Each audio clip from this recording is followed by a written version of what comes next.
کہ مجھ سے پہلے بھی انبیاء آئے، ان پر بھی حالات آئے ہیں، مجھ پر بھی آ رہے ہیں۔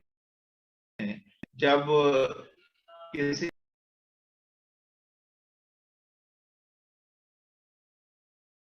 چیز کے اندر بندہ اپنے ساتھ کسی اور کو شریک پا لیتا ہے تو دکھ غم یہ کم ہو جاتا ہے۔ اس لیے دین کا تذکرہ ہے، یعنی رسولوں کا تذکرہ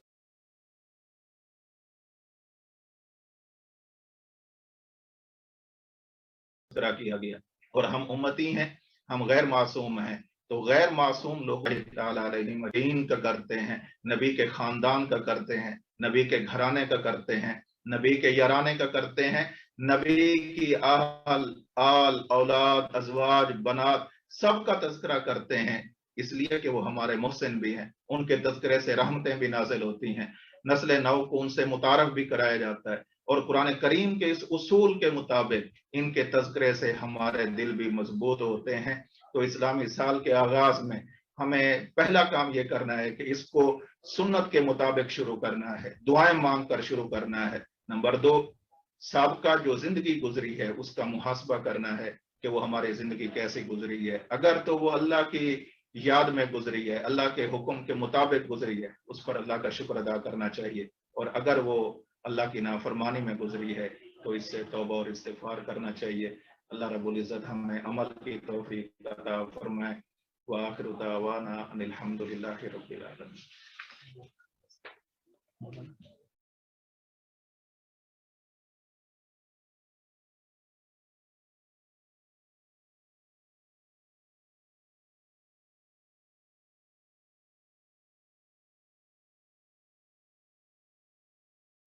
محرم کے حوالے سے بہت اہم گفتگو فرمائیں گے مولانا محمد نواز حذیفی صاحب زیدہ مجدو یہاں موجود ہیں، ابھی وہ آپ کے سامنے محرم کے حوالے سے بہت اہم گفتگو فرمائیں گے۔ سب حضرات توجہ اور دل جمعی کے ساتھ ان کی گفتگو کو سماعت فرمائیں۔ مولانا محمد نواز حذیفی صاحب دامت برکاتہ۔ کوئی نہیں بندے کو بولنا نہیں دے ہیں، کالی سکرین آ گئی ہے، بس وہ میسج کیتا ہونا سیٹ کر یار۔ السلام علیکم ورحمۃ اللہ وبرکاتہ۔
ان عدت الشہور عند اللہ اثنا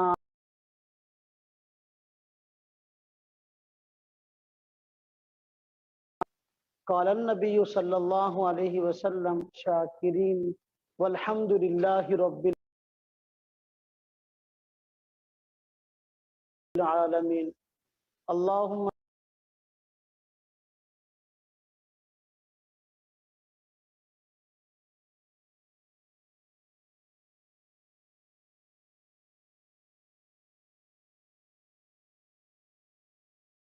صلی علی محمد وعلی آل محمد کما صلیت علی ابراہیم وعلی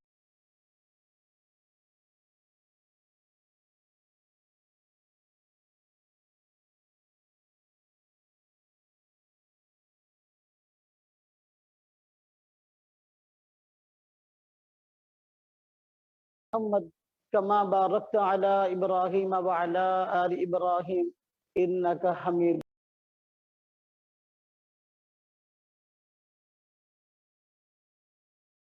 حرام، اس کا معنی ہے وہ مسجد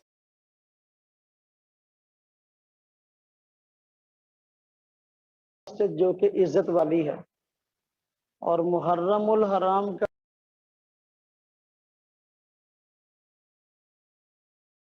پہلے ہی محرم کا مہینہ مشرکین مکہ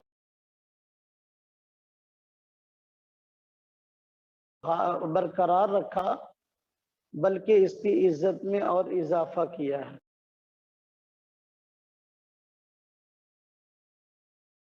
اہم واقعات سے متعلق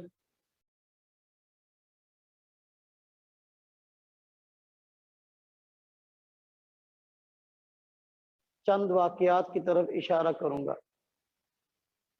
محرم الحرام کا مہینہ 10 محرم یعنی عاشورہ کا دن خاص طور پہ فضیلت رکھتا ہے، اس لیے 10 محرم کو بہت سارے اہم واقعات جیسا کہ روایات میں آیا ہے کہ اللہ رب العزت نے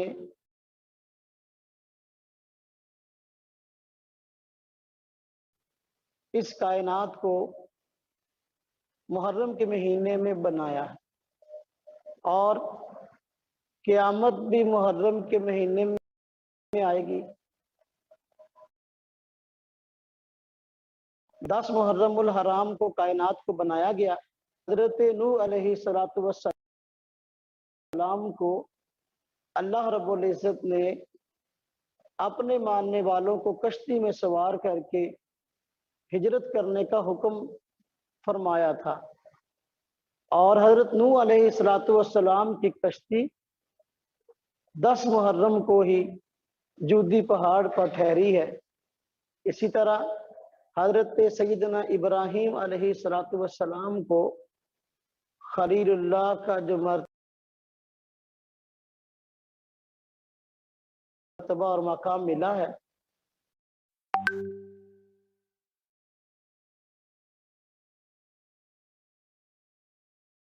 یہ بھی 10 محرم الحرام کو پیش آیا۔ علیہ السلام کو جیل سے رہائی بھی 10 محرم الحرام کو ملی ہے، اور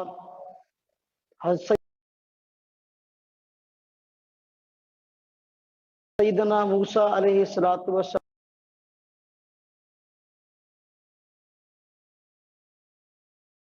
السلام کو اللہ رب العزت نے فرعون کو تباہ ہوا اور اللہ کے عذاب کا شکار ہوا۔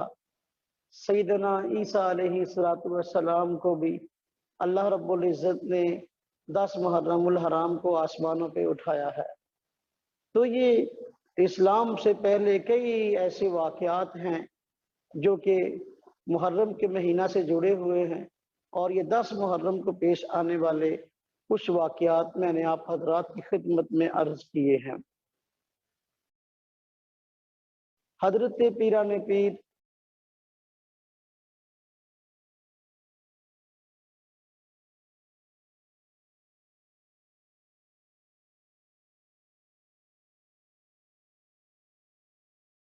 شیخ عبد القادر جیلانی رحمۃ اللہ علیہ نے 10 محرم کے علاوہ محرم کی کسی بھی تاریخ کے اندر کئی واقعات پیش آئے ہیں۔ اسلام سے قبل بھی بہت سے اہم واقعات پیش آئے، اور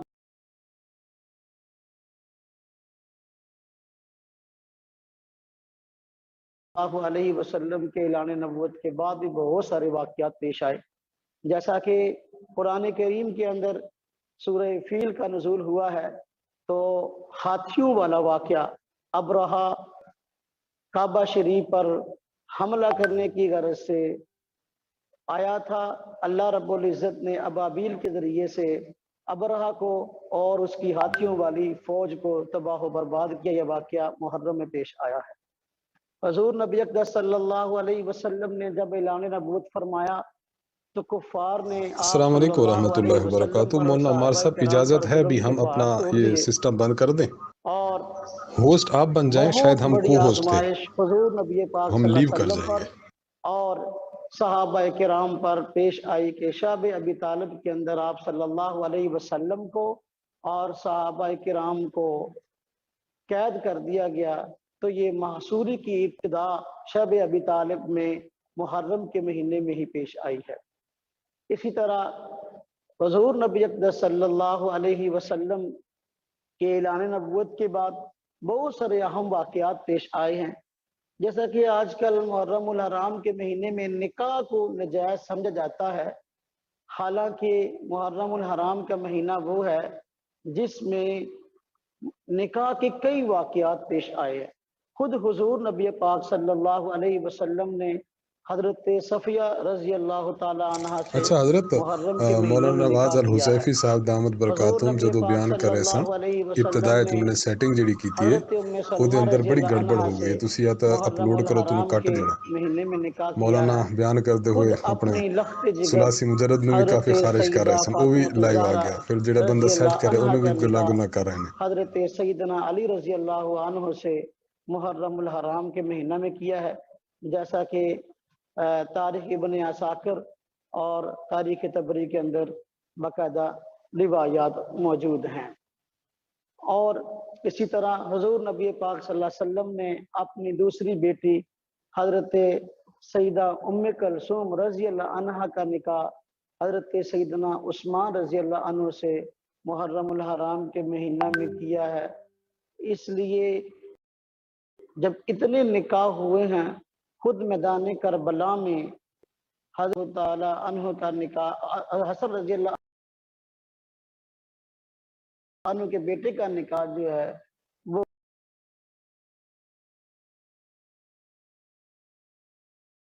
وہ میدان کربلا میں کیا ہے، ظاہر بات ہے محرم کا مہینہ تھا۔ تو یہ کہنا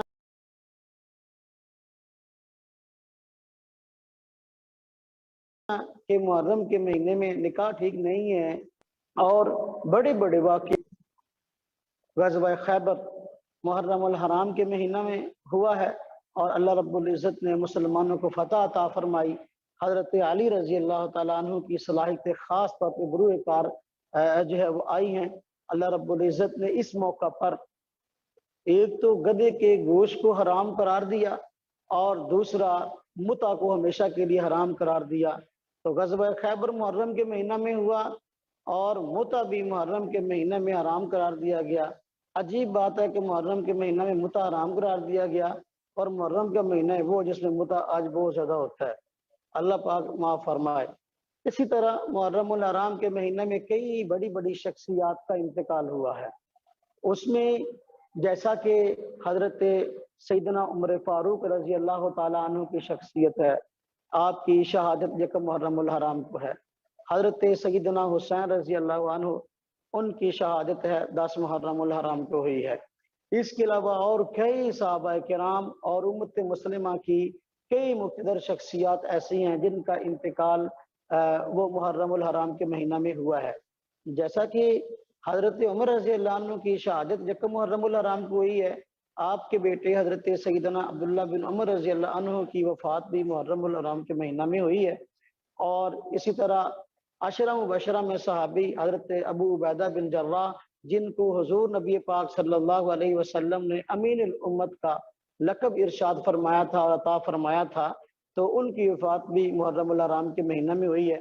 عشرہ مبشرہ میں حضرت سعد بن ابی وقاص فاتح قادسیہ، ان کی وفات بھی محرم الحرام کے مہینہ میں ہوئی ہے۔ مشہور صحابی رسول حضرت سمرہ بن جندب رضی اللہ عنہ کی وفات محرم الحرام کے مہینہ میں ہوئی ہے۔ اور اس کے علاوہ تاریخ میں آپ دیکھیں، امام جعفر الطحاوی رحمہ اللہ، جو بہت بڑے علم کے پہاڑ تھے، ان کی وفات محرم الحرام کے مہینہ میں ہوئی۔ حضرت شاہ ولی اللہ رحمۃ اللہ علیہ اور حضرت گنج بخش رحمۃ اللہ علیہ ان کی وفات بھی محرم الحرام کے مہینہ میں ہوئی ہے، تو کئی مقتدر شخصیات کی وفات ان مہینوں میں ہوئی ہے۔ 3 اہم واقعات ہیں جو محرم الحرام کے مہینے کی مناسبت سے بیان کرنا مناسب معلوم ہوتا ہے۔ نمبر 1، حضرت سیدنا فاروق اعظم رضی اللہ عنہ کی شہادت، یہ یکم محرم کو ہوئی ہے۔ حضرت فاروق اعظم رضی اللہ تعالی عنہ پر جو قاتلانہ حملہ ہوا ہے، یہ 26 یا 27 ذوالحج کا واقعہ ہے، اور مجوسی ابو لولو فیروز اس نے جو ہے باقاعدہ نماز کے اندر آپ پر حملہ کیا اور حضرت عمر رضی اللہ عنہ پر 3 بار کیے اور آپ کو زخمی کر دیا۔ یہ واقعہ زخمی کرنے والا 26 یا 27 ذوالحج کو پیش آیا ہے، لیکن وفات آپ کی یکم محرم کو ہوئی ہے۔ بعض لوگ تاریخ میں الجھاؤ پیدا کرنے کے لیے اور سیدنا عمر فاروق رضی اللہ عنہ کی شخصیت کو مجروح کرنے کے لیے یہ بات کرتے ہیں کہ آپ کی جو شہادت ہے یہ 27 یا 26 ذوالحج کو ہوئی ہے، یکم محرم کو نہیں ہوئی۔ یہ بات بالکل غلط ہے، بلکہ یکم محرم الحرام کو آپ کا یوم شہادت ہے۔ تو یہ اسلامی سال کا آغاز ہے، اس سے اس بات کی طرف اشارہ ہے کہ بھئی اسلام قربانی کا تقاضا کرتا ہے۔ اسلامی سال کا پہلا دن ہی جو ہے وہ حضرت عمر فاروق رضی اللہ عنہ کی قربانی یاد دلاتا ہے۔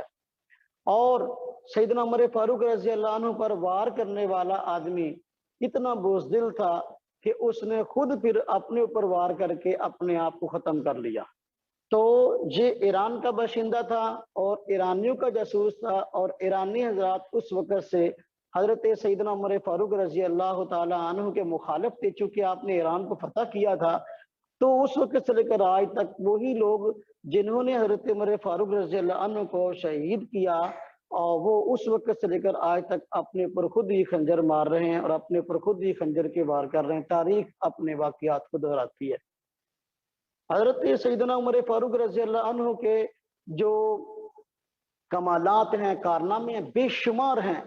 آپ تاریخ اسلام کی اتنی بڑی شخصیت ہیں کہ کسی بھی دور میں انبیاء علیہ السلام کے بعد جو ہے سیدنا ابوبکر صدیق رضی اللہ عنہ کے بعد اتنی بڑی تاریخ میں ایسی عظیم شخصیت نہیں گزری۔ واقعی اپنی مثالات تھی، آپ کے کارناموں میں بہت سارے کارنامے ہیں۔ تو تقریباً 30,000 کے قریب لکھوا کر جو ہے پوری دنیا میں تقسیم کیے، اور 37,000 کے قریب قرآن کریم کے حافظ آپ کے دور میں تیار ہوئے۔ علماء اور ائمہ حضرات کے وظیفے آپ کے ہی دور میں جو ہے مقرر کیے گئے۔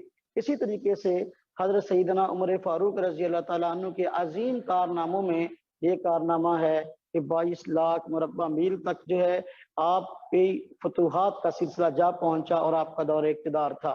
انصاف اتنا عام تھا کہ جس دن آپ کا انتقال ہوا تو بھیڑیے نے بکری پر حملہ کیا، حالانکہ اس سے پہلے بھیڑیا بکری پہ حملہ نہیں کرتا تھا۔ بچے نے آ کر گھر آ کے بتایا کہ بھیڑیے نے بکری پر حملہ کیا ہے، تو والدین دونوں رونے لگے اور کہنے لگے لگتا ہے کہ آج جو ہے خلیفہ رسول حضرت سیدنا عمر فاروق رضی اللہ عنہ کا انتقال ہو گیا۔ اسی وجہ سے بھیڑیے کو جرت ہوئی ہے کہ اس نے بکری پر حملہ کیا۔ ایسے عادل اور ایسے جرت والے حکمران تھے کہ ایسی مثال جو ہے وہ تاریخ میں ملنا مشکل ہے۔ حضرت سیدنا عمر فاروق رضی اللہ عنہ کے عظیم کارناموں میں ایک کارنامہ یہ ہے کہ آپ نے اسلامی تاریخ اور اسلامی سن کی بنیاد رکھی ہے۔ اس سے پہلے اسلامی تاریخ اور اسلامی سن کی بنیاد نہیں تھی۔ تو باقی اقوام جو ہیں ان کے اپنے اپنے معاملات تھے۔ مسلمان چاہتے تھے کہ ہماری بھی کوئی الگ تاریخ ہو اور الگ جو ہے ہمارا بھی کوئی تشخص ہو۔ چنانچہ سبب اس کا یہ پیش آیا، اسلامی تاریخ ہجری کا پیش آنے کا پس منظر یہ تھا کہ لوگ اپنے معاملات کرتے تھے، خاص طور پہ لین دین کے، تو لکھ کر جو ہے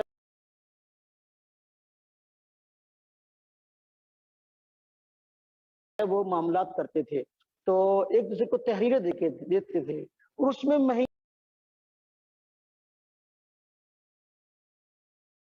پیسے شعبان میں دینے ہیں تو اس میں یہ مشکل پیش آتی کہ بھائی آئندہ شعبان میں دینے ہیں، جب گزر چکا اس میں دینے تھے، یعنی تاریخ نہیں ہوتی تھی، پھر معاملات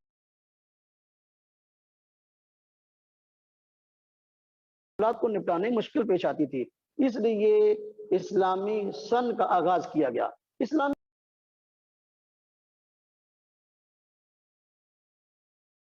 گیا حضور نبی پاک صلی اللہ علیہ وسلم کی پیدائش کا دن، اس کو اسلامی، حالانکہ بڑا عظیم دن تھا لیکن اس کو اسلامی سن کا آغاز نہیں بتایا گیا، اور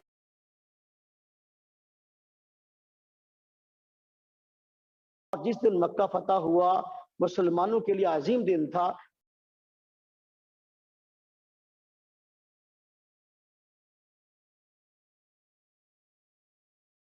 تو اس دن کو بھی اپنا نہیں قرار دیا،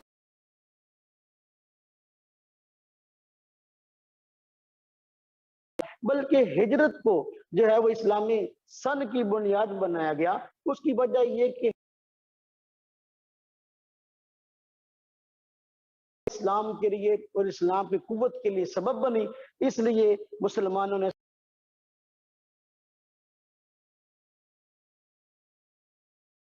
صحابہ کرام نے آپس میں مشورہ کیا، حضرت سیدنا عمر فاروق رضی اللہ عنہ نے فیصلہ کیا کہ اس حضور نبی پاک ربیع الاول کو، جب ہجرت ربیع الاول کو ہوئی ہے، اسلامی سال کا آغاز 13 ربیع الاول سے ہونا چاہیے تھا اور 12 ربیع الاول کو ختم ہونا چاہیے تھا، ایسا نہیں ہے، بلکہ اسلامی سال کا آغاز محرم سے ہے، تو 2 ماہ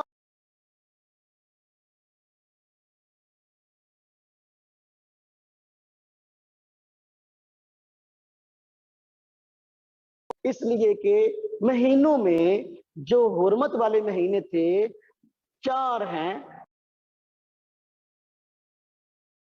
حرمت والا تھا وہ محرم تھا، باقی مہینے بنسبت اس کے دور تھے، اس لیے محرم کو بنیاد بنایا گیا اور اس سے اسلامی سن کا آغاز کیا گیا، اور اس کے خاص فضائل بھی تھے۔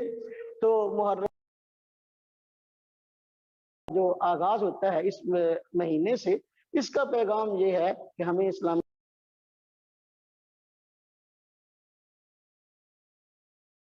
مہینوں کے نام کم از کم آنے چاہیے اور اسلامی تاریخ کا کم از کم پتہ ہونا چاہیے، اور یہ پیغام ہے امت مسلمہ کے لیے کہ جب اس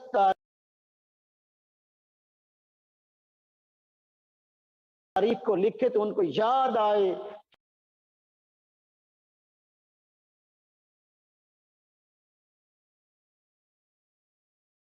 کہ بھئی آج فلاں ہجری ہے، حضور نبی پاک صلی اللہ علیہ وسلم صحابہ کرام نے اپنا جان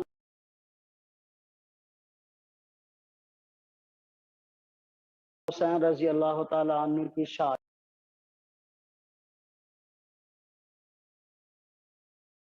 کو آپ کی شہادت ہوئی ہے، اور یہ تاریخ کا ایک المناک واقعہ ہے۔ آپ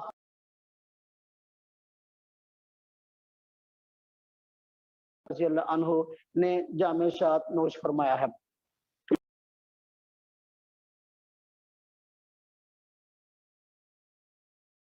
اس حوالے سے میں 2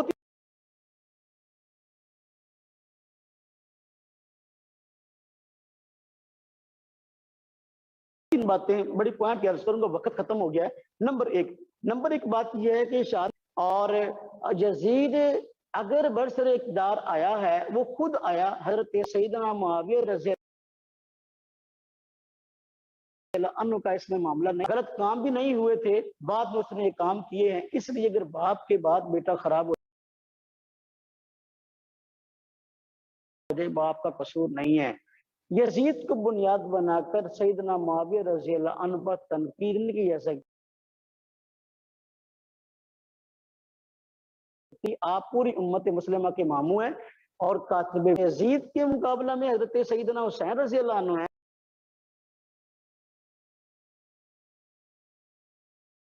تو حضرت حسین رضی اللہ عنہ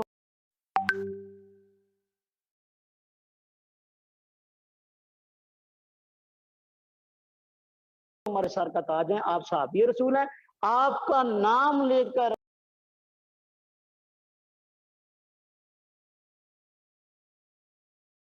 سیدہ شباب اہل الجنہ۔ اس لیے حضرت حسین رضی اللہ تعالی عنہ جو ہیں وہ جنتی ہیں، اور نہ ہم رافضی ہیں نہ ہم ناصبی ہیں۔ رافضی ہوں تو صحابہ کرام اور خلفائے اسلام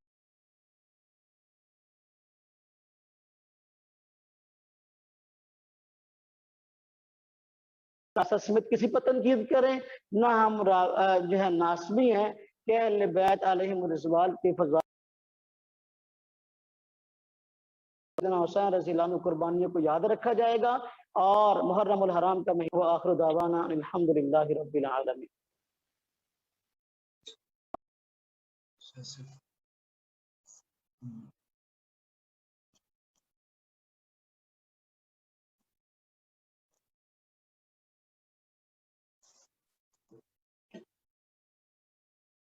السلام علیکم ورحمۃ اللہ وبرکاتہ۔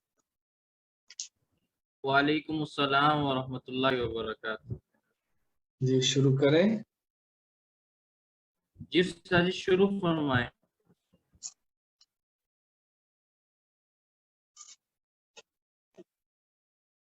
الحمد للہ وحدہ لا شریک لہ والصلاة والسلام علی من لا نبی بعد۔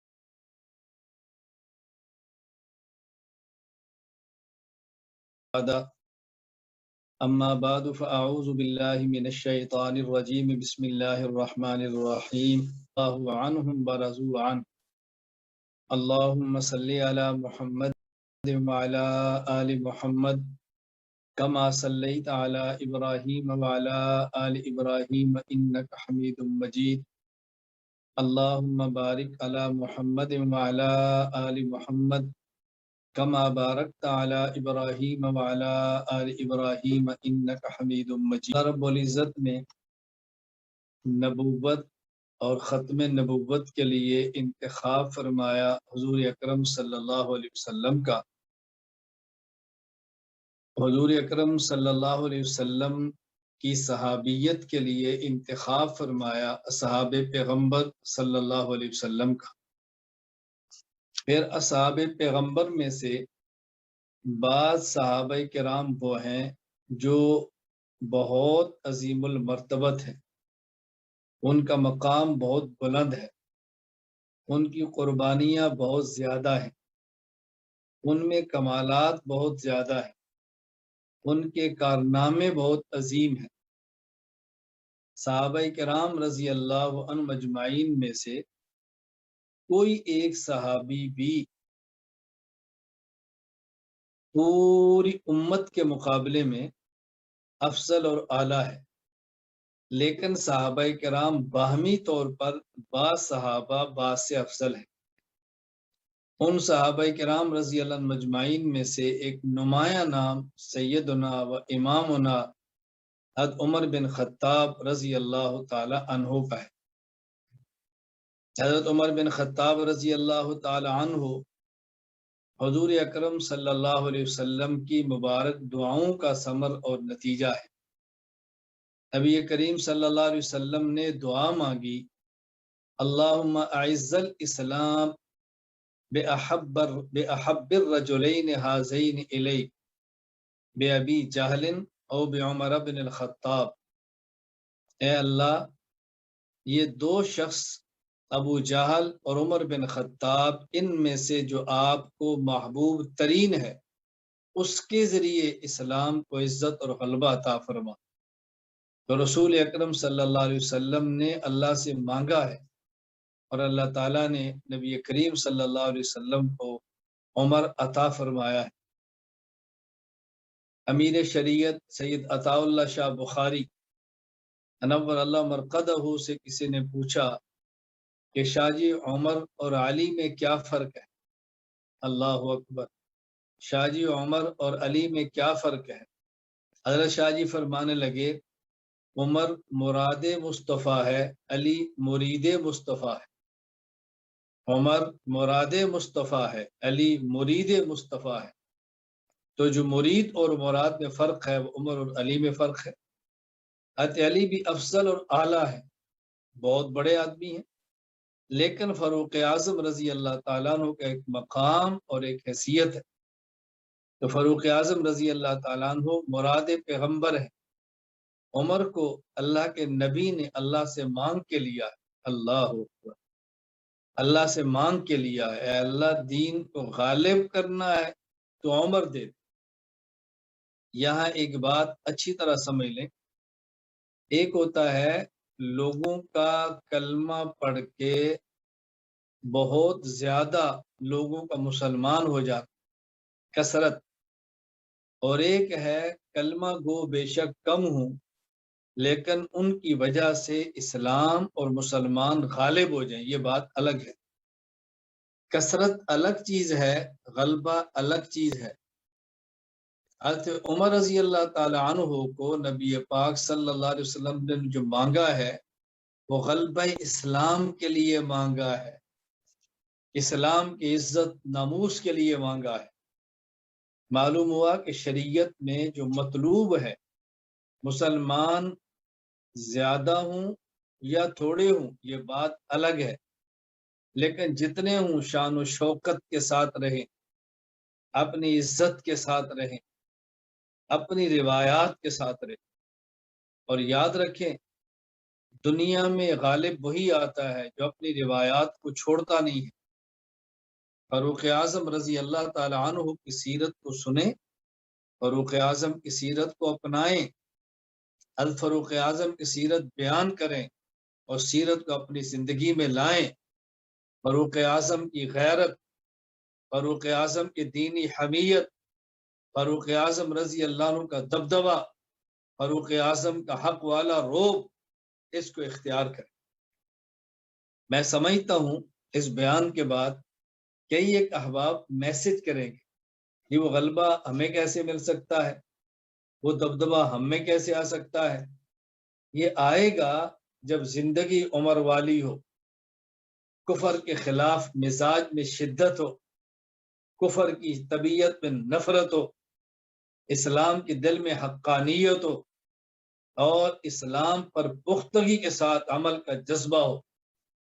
اپنے نفس کو مٹا دیں، اپنے نفس کو ختم کریں اور شریعت کو اپنے مزاج پہ غالب کریں تو پھر دیکھنا اللہ کیسے طاقت، قوت، عزت عطا فرماتے ہیں. ہم چاہتے ہیں کریں کچھ نہ عزت ملے، کریں کچھ نہ اور غلبہ ملے، کریں کچھ نہ اور طاقت.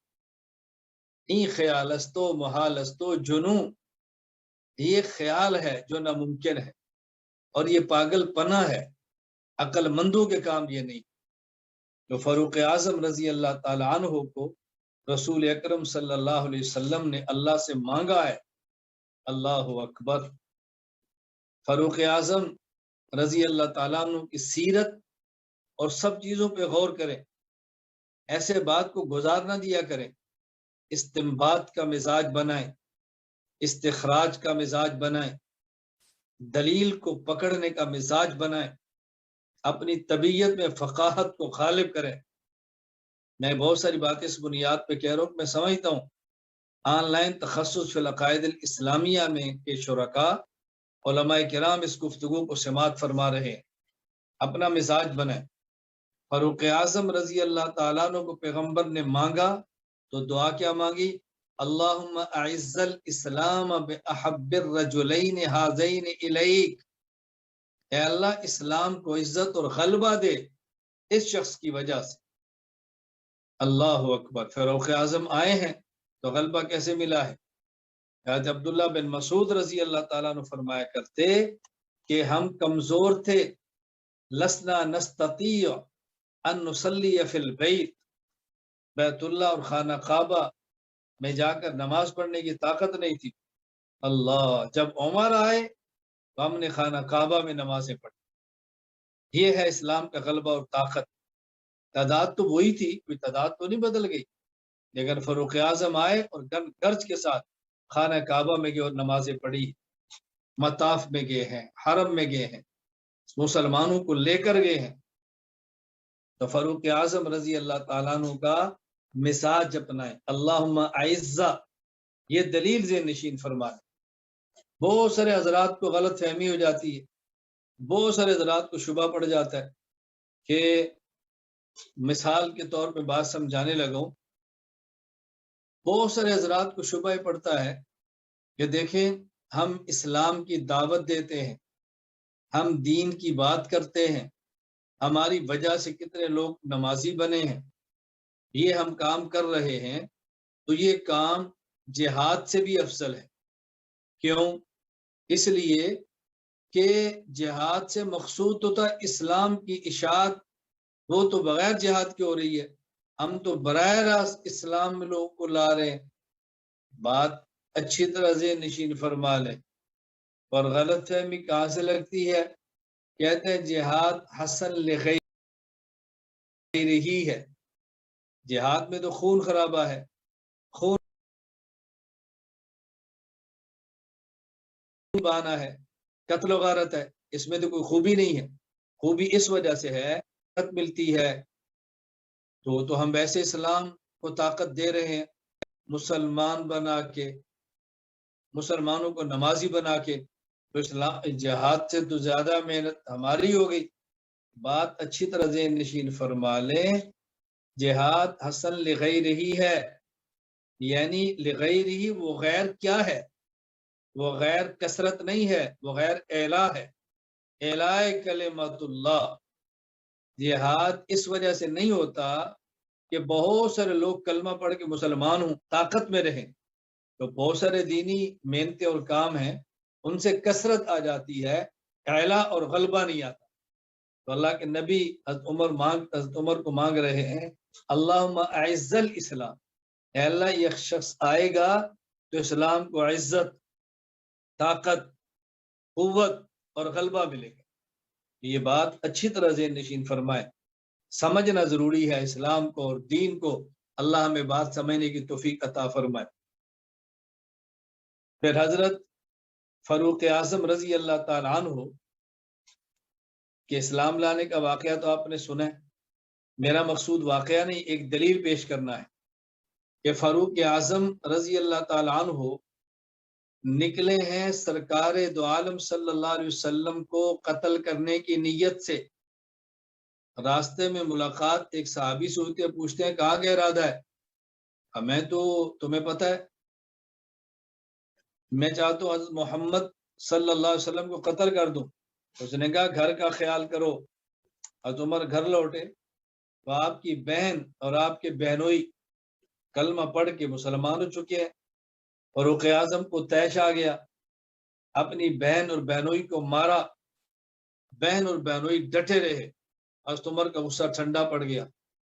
دیکھو کچھ مار پڑی ہے، کچھ مار کھائی ہے، قربانی دی ہے، تو فاروق اعظم جیسا شخص بھی پگھل گیا ہے۔ ہم چاہتے ہیں بغیر قربانی دیے لوگ پگھل جائیں، ایسا نہیں ہوتا، ایسا نہیں ہوتا۔ مشقت، قربانی، ہجرت، سفر، بدنامیاں، یہ سب کچھ سہنا پڑتا ہے، پھر فضا بنتی ہے، پھر میدان بنتا ہے۔ تو فاروق اعظم رضی اللہ تعالیٰ نے اپنی بہن سے کہتے ہیں مجھے بھی بتاؤ کیا پڑھ رہی ہو؟ اللہ اکبر، بہن کیا کہتی ہے؟ کہتی ہے قم فاغتسل، جاؤ غسل کرو۔ کیوں؟ یہ جو ہمارے ہاتھ میں اوراق ہیں، لا یمسو الا المطہرون، اس کو پاک بندہ ہی ہاتھ لگا سکتا ہے۔ دلیل سمجھنا، بہت سارے لوگ کہتے ہیں کہ نہیں بغیر وضو کے بھی قرآن کریم کو چھو سکتے ہیں۔ کیوں؟ بھئی دلیل پیش کرو۔ جب ہم لا یمسو الا المطہرون پیش کرتے ہیں، وہ کہتے ہیں اس سے مراد تو فرشتے ہیں کہ فرشتے قرآن کریم کو چھوتے ہیں، اس سے مراد انسان نہیں۔ فاروق اعظم کی بہن مسلمان صحابیہ فاروق اعظم سے کہہ رہی ہے قم فاغتسل، بعض میں روایات میں ہے اغسل، غسل کرو یا وضو کرو۔ کیوں؟ لا یمسو الا المطہرون۔ تو صحابی کا استدلال اس آیت سے یہ ہے المطہرون سے مراد انسان ہے، کہ انسان بغیر وضو یا بغیر غسل کے قرآن کو ہاتھ نہ لگائے۔ رسول اللہ صلی اللہ علیہ وسلم نے اس دلیل کو رد نہیں فرمایا، صحابہ کرام نے رد نہیں فرمایا، پوری امت نے اس کو قبول کیا ہے، تو معلوم ہے کہ لا یمس الا المطہرون کا تعلق ملائکہ سے بھی ہوگا لیکن انسانوں سے بھی ہے۔ اس آیت کو بطور دلیل کے پیش کرنا یہ پیغمبر پاک کے صحابہ کا طریقہ ہے، تو ہم جو اس کو بطور دلیل کے پیش کرتے ہیں یہ طرز صحابیت ہے۔ اچھی طرح دلیل سمجھو۔ اللہ اکبر۔ حضرت عمر رضی اللہ تعالیٰ عنہ پیغمبر کی دعا ہے، جب کلمہ پڑھ کے آگے ہیں، حضرت عبداللہ بن مسعود رضی اللہ عنہ فرماتے ہیں کان اسلام عمر فتحا، حضرت عمر کا اسلام لانا یہ اسلام کی فتح ہے، وکانت ہجرتہ نصرا، اور آپ کے ہجرت کے لیے مکہ سے مدینہ منورہ نکلنا یہ اسلام کی مدد ہے، وکانت امارتہ رحمہ، اور آپ کا امیر المومنین بننا یا عمر بن خطاب رضی اللہ تعالیٰ عنہ۔ ابو بکر صدیق رضی اللہ تعالیٰ عنہ کو امیر المومنین نہیں خلیفۃ رسول اللہ کہا جاتا صلی اللہ علیہ وسلم، خلیفۃ رسول اللہ۔ امیر المومنین کی اصطلاح فاروق اعظم سے شروع ہوئی ہے، امت کا پہلا شخص جس کو امیر المومنین کہا گیا وہ ہے فاروق اعظم رضی اللہ تعالیٰ عنہ۔ اور پھر فاروق اعظم رضی اللہ تعالیٰ عنہ سے اسلام کو غلبہ کیسے نہ ملتا؟ آپ کا مزاج دیکھیں، آپ کی طبیعت اور فطرت دیکھیں۔ ایک شخص یہودی ہے اور ایک منافق ہے، دونوں رسول اللہ صلی اللہ علیہ وسلم کی خدمت میں جاتے ہیں اپنے ایک مقدمے کا فیصلہ لے کر۔ اللہ کے نبی وہ فیصلہ یہودی کے حق میں فرما دیتے ہیں، منافق یہ سوچ کر کہ فاروق اعظم یہود کے بہت سخت مخالف ہیں، اس کیس کو لے کر حضرت عمر کی خدمت میں جاتا ہے، یہودی سے کہتا ہے کہ ہم یہ فیصلہ فاروق سے کروا لیتے ہیں۔ وہاں گئے، یہودی نے جاتے ہی فاروق اعظم رضی اللہ عنہ سے کہا کہ دیکھو عمر، یہ جو ہمارا مقدمہ آپ کے پاس آیا ہے یہ ہمارا فریق دوسرا شخص پہلے اس مقدمے کو لے کر حضرت محمد کے پاس گئے صلی اللہ علیہ وسلم، انہوں نے فیصلہ میرے حق میں دیا ہے، یہ آپ کے پاس لایا ہے۔ حضرت عمر نے اسے پوچھا یہ بات ٹھیک کہہ رہے؟ ہاں جی ٹھیک کہہ رہے، اور میں ٹھہرو میں ابھی فیصلہ کروں۔ فاروق اعظم گھر سے تلوار لائے اور منافق کی گردن کو کاٹ کے رکھ دیا، فرمایا جس پر جو شخص رسول اللہ صلی اللہ علیہ وسلم کے فیصلے پہ راضی نہیں اس کا فیصلہ پھر فاروق کی تلوار کرے گا۔ بھی یہودی دوڑتا رسول اللہ صلی اللہ علیہ وسلم کی خدمت میں گیا، حضور عمر نے تو فلاں شخص کو مار دیا، چونکہ منافق تھا، ظاہر کلمہ پڑھتا تھا تو سمجھا مسلمان ہے۔ فاروق اعظم نے فرمایا کہ عمر سے توقع یہ نہیں ہے کہ کسی مسلمان کو مار دے۔ اب تعجب تھا، مسلمان کو کیسے مار سکتے ہیں؟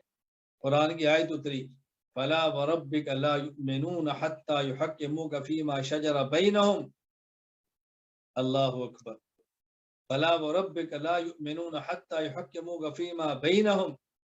اے پیغمبر تیرے رب کی قسم اٹھا کر میں یہ بات کہہ رہا ہوں، جو شخص تیرے فیصلے پر راضی نہیں وہ مسلمان ہو ہی نہیں سکتا، وہ مومن ہو ہی نہیں سکتا، کہ کوئی مومن نہیں ہے آپ کے فیصلے پر راضی نہیں ہے۔ یہ فاروق اعظم غیرت اور حمیت ہے۔ بتائیں جب مزاج یہ ہوگا تو اسلام کیسے غالب نہیں ہوگا، کفر کیسے نہیں کانپے گا، کیسے نہیں تھر تھرائے گا۔ اور یہی فاروق اعظم رضی اللہ تعالیٰ عنہ کا مزاج، طبیعت اور فطرت ہے کہ اللہ کے نبی فرما رہے ہیں جس بازار سے فاروق گزرتا ہے اس بازار سے شیطان راستہ چھوڑ دیتا ہے، شیطان راستہ بدل لیتا ہے کہ فاروق آ رہا ہے، فاروق آ رہا ہے۔ بتائیں جس شخص کے مزاج میں یوں اسلام کی غیرت ہوگی تو دین کو تو غلبہ ملے گا۔ میرے دوستو، میرے بھائیوں، میرے بزرگوں، تخصص فی العقائد الاسلامیہ کے شرکاء، میرے شاگردوں، میں آپ سے عرض کروں گا اپنے مزاج میں انسانی اسلامی غیرت پیدا کریں، انسانی اور اسلامی حمیت پیدا کریں، شریعت کو اپنے مزاج کا حصہ بنائیں، شریعت کو مزاج کے مطابق نہ بنائیں، اپنے مزاج کو شریعت کے مطابق بنائیں، اپنے مزاج کو ڈھالیں شریعت کے مطابق۔ تو فاروق اعظم رضی اللہ تعالیٰ عنہ کہ یہ فیصلے ہیں، کیسے اسلام کو طاقت اور غلبہ نہ ملے۔ حضرت عمر بن خطاب رضی اللہ تعالی عنہ، آپ نے سنا فاروق اعظم رضی اللہ تعالیٰ عنہ کے دور میں جب آپ امیر المومنین ہیں، فاروق اعظم رضی اللہ تعالیٰ کے دور میں ایک شخص اپنی بیوی کو طلاق دیتا ہے، اور ایک طلاق نہیں 3 طلاق دیتا ہے۔ فاروق اعظم رضی اللہ عنہ کا فیصلہ تھا کہ 3 طلاق دو تو 3 ہوتی ہے۔ اب حضرت فاروق اعظم رضی اللہ تعالیٰ عنہ وہاں کیا فرماتے ہیں؟ نرمی نہیں فرماتے۔ فاروق اعظم رضی اللہ تعالیٰ عنہ وہاں گنجائش نہیں دیتے، بلکہ اصل کبریٰ للبیہقی کے اندر موجود ہے ان بطالا کان بالمدینہ فطلق امرته 1000 فرفع ذلك الى عمر بن الخطاب قال انما اللہ اکبر کنت العب۔ عمر بن خطاب کی خدمت میں لایا گیا، فرمایا تو نے 1000 طلاق دے دی ہے، یہ کیا کیا تو نے؟ اس نے کہا جی انما کنت العب، میں تو شغل کر رہا تھا، میں تو مزاق کر رہا تھا۔ فعلاه عمر رضی اللہ عنہ بالدرہ، حضرت عمر رضی اللہ تعالیٰ اپنا کوڑا لیا درہ اور اس کی مرمت فرمائی، فرمایا ان کان لیکفیک ثلاث، 3 طلاق کافی تھی۔ یہ طلاق کو شغل میلہ نہیں ہے کہ اپنی بیوی سے مذاق کرو۔ اب فاروق اعظم غیرت حمیت دیکھو، آپ نے درے سے اس کی مرمت کی ہے فاروق اعظم رضی اللہ تعالیٰ عنہ نے۔ اور مصنف ابن ابی شیبہ میں ہے کان عمر رضی اللہ عنہ اذا اتی برجل قد طلق امرأته 3 فی مجلس اوجعه ضربا وفرق بینهم۔ حضرت عمر خدمت میں ایک آدمی لایا گیا جس نے اپنی بیوی کو ایک مجلس میں 3 طلاق دی ہیں، اوجعه ضربا، فاروق اعظم نے اس کی مرمت کی ہے اور پھر دونوں میں جدائی کر دی۔ آپ فاروق اعظم رضی اللہ تعالیٰ کا فیصلہ دیکھیں کہ کس طرح اپنے مزاج کے اندر فاروق اعظم رضی اللہ عنہ حمیت اور غیرت رکھتے تھے۔ دین اور شریعت کے خلاف کوئی بات فاروق اعظم رضی اللہ تعالیٰ عنہ برداشت نہیں کرتے۔ میں عرض کر رہا ہوں استدلال سیکھیں، فاروق اعظم کے فیصلوں سے فیصلہ کرنا سیکھیں اور سمجھے مزاج کیا ہے شریعت۔ حضرت عمر بن خطاب رضی اللہ تعالیٰ عنہ، رسول اللہ صلی اللہ علیہ وسلم کا دور ہے، صحابہ کرام تراویح پڑھ رہے ہیں، جماعت کے ساتھ بھی ہیں، اکیلے بھی ہیں۔ فاروق اعظم رضی، حضرت ابوبکر صدیق رضی اللہ عنہ کا دور ہے، تراویح پڑھی جا رہی ہے۔ فَإِذَا النَّاسُ أَوْزَانٌ مُتَفَرِّقُونَ، الگ الگ 2 بندے، 3 بندے، 5 بندے۔ فاروق اعظم رضی اللہ تعالیٰ کا دور آیا، مسجد نبی میں گئے، چھوٹی چھوٹی جماعتیں ہو رہی ہیں، تو فاروق اعظم رضی اللہ تعالیٰ فرماتے ہیں لو جماعت هؤلاء على قارئ واحد لكان امثل، اگر ایک امام ہو، ایک جماعت ہو، سارے اکٹھی تراویح پڑھیں تو بہت مناسب ہوگا۔ حضرت فاروق اعظم رضی اللہ عنہ فیصلہ کیا اب ہمیں تراویح یوں پڑھنی چاہیے کہ چھوٹی چھوٹی جماعتیں نہ ہوں بلکہ اکٹھی ایک بڑی جماعت ہو اور سب لوگ ایک شخص کے پیچھے کھڑے ہو کے تراویح پڑھیں۔ تو فاروق اعظم رضی اللہ تعالیٰ نے فیصلہ فرما دیا،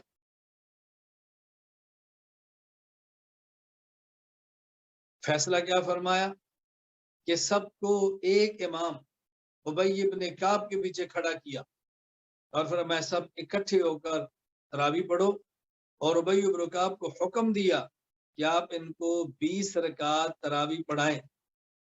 حضرت عمر نے فیصلہ کیا ان عمر بن الخطاب رضی اللہ عنہ جمع الناس علی ابی ابن کعب فی قیام رمضان فکان یصلی بهم 20 رکعہ۔ کسی صحابی نے اس کا انکار نہیں کیا، صحابہ کا اجماع ہو گیا کہ تراویح 20 رکعت۔ میں نے جہاں پر کیا بات کہنی ہے وہ تو آپ سنتے ہی رہتے ہیں، جو بات میں کہنا چاہتا ہوں ذرا وہ سمجھے۔ اب لوگ سوال کرتے ہیں کہ تم ایک روایت پیش کرو کہ فاروق اعظم رضی اللہ عنہ نے تراویح کی جماعت کرائی ہو، خود تراویح کی جماعت کرائی 20 رکعت، دلیل پیش کرو۔ ہم نے کہا فاروق اعظم کے حکم سے 20 رکعت تراویح کی جماعت ہو رہی ہے۔ 20 رکعت تراویح تو رسول اللہ صلی اللہ علیہ وسلم نے دی ہے، پورا مہینہ جماعت فاروق اعظم نے دی ہے۔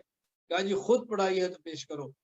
میں نے کہا اگر خود پڑھانا ضروری ہے، کوئی شخص آپ سے پوچھے کہ اذان سنت ہے، کہا جی سنت ہے، اور رسول اللہ صلی اللہ علیہ وسلم نے کبھی ایک دن میں 5 نمازوں کی اذان دی ہو تو ثابت کرو۔ آپ کیا جواب دیں گے؟ وہی جواب ہمارا ہوگا۔ مدینہ منورہ میں اذان پیغمبر پاک کے حکم پر ہے، اس کو سنت کہا جاتا ہے، اور 20 رکعت تراویح کی جماعت پورا مہینہ فاروق اعظم کے حکم پر ہے، اس کو بھی سنت کہیں گے۔ اور خلیفہ راشد کی سنت جس کو تمام صحابہ قبول کر لیں وہ پیغمبر کی سنت کی طرح ہوتی ہے، رضی اللہ تعالی عنہ مجمعین۔ علیکم بسنتی و سنت الخلفاء الراشدین المہدیین۔ ایک ہے خلیفہ کا اجتہاد جس سے صحابہ اختلاف کر لیں، ایک ہے خلیفہ راشد کا فیصلہ جس کو سارے صحابہ بالاتفاق قبول فرما لیں۔ دونوں میں بہت فرق ہے، اس کو سمجھنے کی کوشش کریں، دونوں میں بہت فرق ہے۔ تو فاروق اعظم رضی اللہ تعالیٰ کتنا بڑا کارنامہ ہے، میں نے اس پر ہونے والے اشکال کا جواب دیے۔ پھر حضرت فاروق اعظم رضی اللہ تعالی عنہ، توجہ سے بات سمجھنا، حضرت فاروق اعظم رضی اللہ تعالیٰ نے عرض کیا کہ یا رسول اللہ، ہم طواف کرتے ہیں اور اگر ہم یہ مقام ابراہیم پر 2 رکعت پڑھ لیں تو کیسا رہے گا؟ یہ حضرت فاروق اعظم رضی اللہ تعالیٰ عنہ فرما رہے، لو اتخذنا من مقام ابراہیم مصلی، کیسا رہے گا؟ فنزلت واتخذوا من مقام ابراہیم مصلی، صحیح بخاری میں قرآن کریم کی آیت اتری کہ مقام ابراہیم کو مصلی بنا لو۔ تو یہ جو 2 رکعت پڑھی جا رہی ہے مقام ابراہیم کے پاس فاروق اعظم رضی اللہ تعالیٰ عنہ کی تمنا اور خواہش پر، یہاں بات سمجھو، میں نے عرض کیا کہ یہ بات آپ سنتے رہتے ہیں، میں وہ بات پیش کر رہا ہوں جو عام طور پر آپ کے سامنے نہیں، اور ہماری بہترین وہ دلیل ہے۔ ہم اہل سنت والجماعت احناف نماز پڑھتے ہیں تو اپنے پاؤں کے درمیان فاصلہ تقریباً 4 انگلی یا اتنا رکھتے ہیں جتنی سہولت ہو، یا یوں پھیلاتے نہیں ہیں۔ نماز کے لیے جب کھڑے ہوں تو سب سے پہلا مرحلہ کھڑے ہو کر پاؤں کو سیدھا رکھنے کا ہے، سب سے پہلا عمل۔ اس کے درمیان فاصلہ کتنا ہونا چاہیے؟ جتنا فاصلہ ہم کہتے ہیں، یہ قرآن کریم کی آیت سے ثابت ہے اور فاروق اعظم کی تمنا سے ثابت ہے۔ وہ کیسے؟ وَاتَّخِذُوا مِن مَقَامِ إِبْرَاهِيمَ مُصَلَّى، قرآن کہتا ہے مقام ابراہیم کو مصلی بناؤ، یعنی مقام ابراہیم پر کھڑے ہو کے نماز پڑھو۔ مقام ابراہیم تمہارا مصلی ہونا چاہیے۔ حرم میں جاؤ، اللہ آپ کو بار بار لے جائے، وہاں مقام ابراہیم سے مراد وہ پتھر ہے جس پر حضرت ابراہیم خلیل اللہ علیہ السلام کے پاؤں مبارک کے نشان لگے ہوئے ہیں۔ تو جب آپ مقام ابراہیم کو مصلی بنائیں، اس پر کھڑے ہو کے نماز پڑھیں، تو آپ دیکھ لیں کہ پاؤں کے درمیان فاصلہ کتنا ہونا چاہیے۔ اب چونکہ مقام ابراہیم پہ کھڑے ہو کے نماز پڑھنا تو ممکن نہیں ہے، تو پھر حکم ہے مقام ابراہیم کے قریب کھڑے ہو جاؤ۔ اصل یہ ہے کہ مقام ابراہیم کو مصلی بناؤ، مقام ابراہیم پر کھڑے ہو کے پڑھو، لیکن ممکن نہیں تو اس کے قریب کھڑے ہو جاؤ۔ تو دیکھیں ہم جو پاؤں کے درمیان فاصلہ رکھتے ہیں، یہ قرآن کریم کی آیت اور عمر بن خطاب رضی اللہ عنہ کی تمنا سے ثابت ہے۔ استدلال سیکھو۔ میں اس لیے گزارش کرتا ہوں کہ جب کوئی ہم سے نماز پہ بات کرے تو ہم کہتے ہیں ہماری نماز کا تو آغاز قرآن کریم سے ثابت ہو رہا ہے، اس کے بعد ہاتھ باندھیں گے قرآن کریم سے ثابت ہو رہا ہے۔ اِنَّا أَعْطَيْنَاكَ الْكَوْثَرَ فَصَلِّ لِرَبِّكَ وَانْحَرْ، انحر کا ایک معنی یہ ہے اپنے ہاتھ کو نماز میں ناف کے نیچے باندھو۔ اس پر دلائل اپنے مقام پر موجود ہیں، فی الحال میں صرف یہ بات کر رہا ہوں کہ ہمارے دلائل ہیں، الجھن میں کبھی نہ آئے، گھبرائیں کبھی نہ۔ آج شاہد عمر فاروق رضی اللہ عنہ کے نام پر صرف جلسہ نہیں ہے، یہ تخصص کا سبق ہے۔ میں تو آج بھی سبق پڑھانا چاہ رہا تھا کہ باقاعدہ جو صفات پر چل رہا سبق کا ناغہ نہ ہو، لیکن مفتی عاطف صاحب نے فرمایا کہ ہم نے اعلان بھی کر دیا ہے اور طلبہ کی خواہش بھی ہے کہ آج کا سبق یہی فاروق اعظم رضی اللہ عنہ کی سیرت ہو جائے۔ تو میں نے کہا بہت اچھا، ہم سیرت بھی بیان کریں گے اور ساتھ یہ بھی سمجھائیں کہ ہم نے سبق کیا لینا ہے، عقائد کیا ہیں، ہمارے مسائل کیا ہیں، ہمارے مستدلات کیا ہے، ذرا اس کو بھی سمجھیں۔ حضرت فاروق اعظم رضی اللہ تعالی عنہ تاریخی کارنامے سر انجام دیتے ہیں، دنیا سے جانے کا وقت آتا ہے، فاروق اعظم رضی اللہ تعالی عنہ ممبر پر کھڑے ہو کے خطبہ دیتے ہیں، اور فاروق اعظم رضی اللہ عنہ خطبے میں ارشاد کیا فرماتے ہیں؟ فاروق اعظم رضی اللہ عنہ فرماتے ہیں ان فی جنات عدن قصرا، جنت میں ایک محل ہے، لو 500 باب، اس کے 500 دروازے ہیں، وعلی کل باب 5000 من الحور العین، ہر دروازے میں 5000 حور ہے، لا يدخلہ الا نبی، اس میں نبی ہی جائے گا۔ ثم نظر الى قبر رسول اللہ صلی اللہ علیہ وسلم، رسول اللہ صلی اللہ علیہ وسلم کی قبر مبارک کو دیکھتے ہیں تو کہتے ہیں ہنی اللہ کا یا صاحب ھذا القبر، حضور آپ کو یہ محل مبارک ہو، اور صدیق، یا اس محل میں صدیق ہی جائے گا۔ ثم التفت الى قبر ابی بکر رضی اللہ عنہ، پھر ابو بکر کی قبر کی طرف متوجہ ہو کر عرض کرتے ہیں، ارشاد فرماتے ہیں ہنی اللہ کا یا صاحب ھذا القبر، ابو بکر آپ کو محل مبارک ہو، او شہید، یا اس محل میں شہید جائے گا۔ ثم اقبل علی نفسہ، پھر اپنی ذات کی طرف توجہ کر کے ارشاد فرماتے ہیں انا لک شہادت یا عمر، اے عمر تجھے شہادت کیسے ملے گی؟ مطلب یہ شہادت میدان شہادت ملتی ہے، اور عمر تو مدینہ منورہ میں ہے، شہادت کیسے ملے گی؟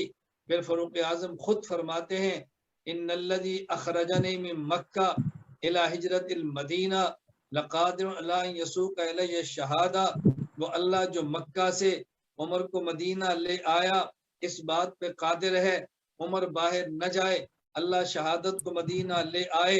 عبداللہ بن مسعود رضی اللہ عنہ فرماتے ہیں فساقہ اللہ الیہ، اللہ اس شہادت کو باہر سے کھینچ کے مدینہ منورہ لائے۔ فاروق اعظم رضی اللہ عنہ شہادت کے پاس گئے نہیں ہیں، شہادت عمر بن خطاب کے پاس آئی ہے۔ ان اللہ جعل الحق علی لسان عمر و قلبہ، میں کہتا ہوں عمر سوچتا بھی ٹھیک ہے، عمر بولتا بھی ٹھیک ہے، عمر سوچتا بھی حق ہے، عمر بولتا بھی حق ہے۔ شہادت مدینہ عمر کے پاس آ گئی، فاروق اعظم شہید ہو گئے، دنیا سے چلے گئے، لوگ یہاں پر بھی آ گئے، حضرت عمر کی شہادت سے غلط استدلال کر لیا، کہا جی تم اہل سنت والجماعت احناف کہتے ہو جب نماز پڑھیں تو ہاتھ ناف کے نیچے باندھیں۔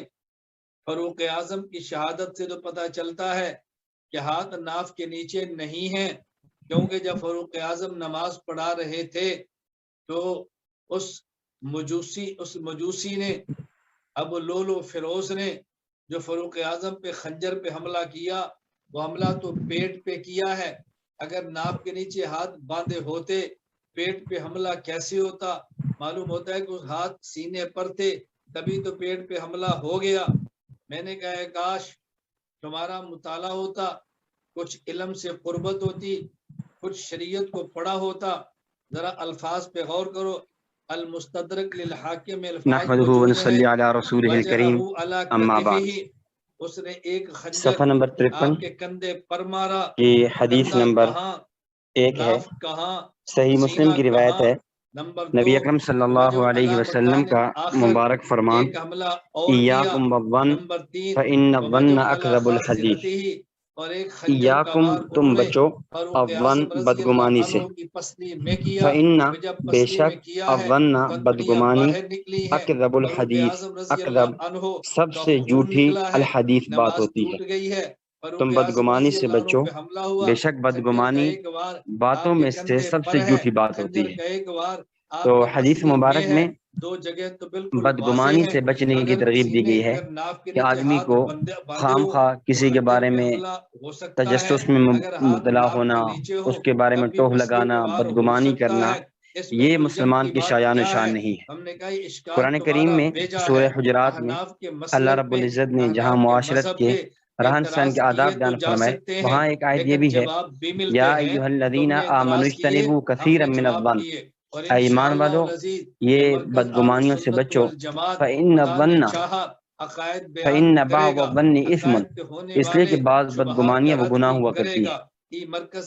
اس لیے علماء کرام فرماتے ہیں کہ آدمی کسی کے بارے میں اچھا گمان رکھے، اس پر دلیل کی ضرورت نہیں ہے، لیکن اگر کسی کے بارے میں بدگمانی رکھتا ہے تو اس پر اس کے لیے اس پر دلیل کی ضرورت ہے۔ تو اس لیے کسی آدمی کے بارے میں بدگمان نہیں ہونا چاہیے اور اس کے اوپر ایسی ہر وقت اس کے ٹوک میں رہنا، یہ انسان کے مومن کی شایان و شان نہیں ہے۔ پیدا کریں گے، ہم دینی غیرت اس کے بعد اگلی روایت جو صحیح مسلم کی روایت ہے، نبی اکرم صلی اللہ علیہ وسلم نے فرمایا کہ Recording in ان progress. لا ينظر الى اجسادكم ولا الى صوركم ولكن ينظر الى قلوبكم واشار باصابعه الى صدره ان الله ان مانا بے شک اللہ لا ينظر نہیں دیکھتے الى اجسادکم تمہارے جسموں کی طرف، ولا اور نہ ہی دیکھتے ہیں الى صورکم تمہاری صورتوں شکلوں کی طرف، ولیکن لیکن ينظر وہ دیکھتے ہیں الى قلوبکم تمہارے دلوں کی طرف، واشارہ اور آپ صلی اللہ علیہ وسلم نے اشارہ کیا باصابعہ اپنی انگلی مبارک سے الى صدرہ اپنے مبارک سینے کی طرف۔ السلام علیکم ورحمۃ۔ یہاں پر بھی ان حروف مشبہ بالفعل ہے، لا ينظر، لا ينظر نظر ينظر سے فعل مضارع ہے، الہ حرف جر ہے، اجسادکم مضاف مضاف الیہ مل کر مجرور ہے۔ آگے ولا الہ، ولا کے بعد ينظر پھر فعل محذوف ہے، جس طرح شروع میں نا لا ينظر کہ اللہ تعالیٰ نہیں دیکھتے، اس طرح ولا ينظر الى صورکم تو یہاں پر بھی فعل محذوف ہوگا۔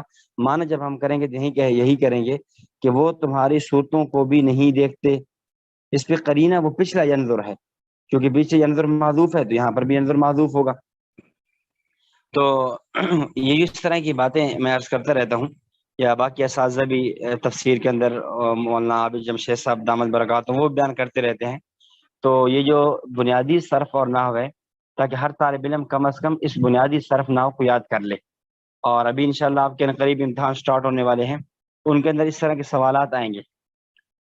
اور میں یہ بات بھی عرض کرتا چلوں کہ انشاءاللہ جو علم الحدیث کا امتحان ہوگا، جو اس کا پیپر ہوگا، اس میں آپ حضرات سے زبانی احادیث بھی پوچھی جائیں گی، تو اسے کم از کم ہر ساتھی کم از کم 10 حدیثیں زبانی یاد کر لے۔ اب اس میں آپ دیکھ لیں، جو سہل حدیث لگے، جو آسان لگے اسے یاد کر لیں، جو انتہائی مختصر حدیث ہو وہ یاد کر لیں۔ کوئی ضروری تو نہیں ہے کہ آپ لمبی حدیث یاد کریں، اس کا عربی متن یاد کریں، ترجمہ تو یاد ہوتا ہی ہے، اصل یہ ہے کہ عربی متن یاد کریں۔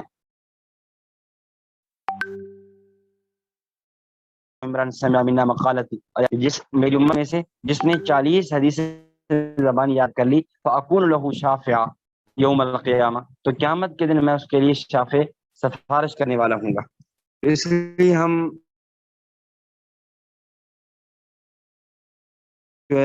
کوشش کریں کہ اچھا تو یہی ہے کہ 40 احادیث یاد کر لیں، لیکن کم از کم اتنا نہیں ہو سکتا تو 10 کے قریب حدیث یاد کر لیں۔ سب الحدیث اب یہ کتنی مختصر سی روایت ہے، یہ کون سی مشکل ہے۔ اس طرح صفحے کے آخر میں آ رہی ہے ان اللہ جمیل یحب الجمال، اب یہ روایت بھی آپ دیکھ لیں، کوئی مشکل روایت نہیں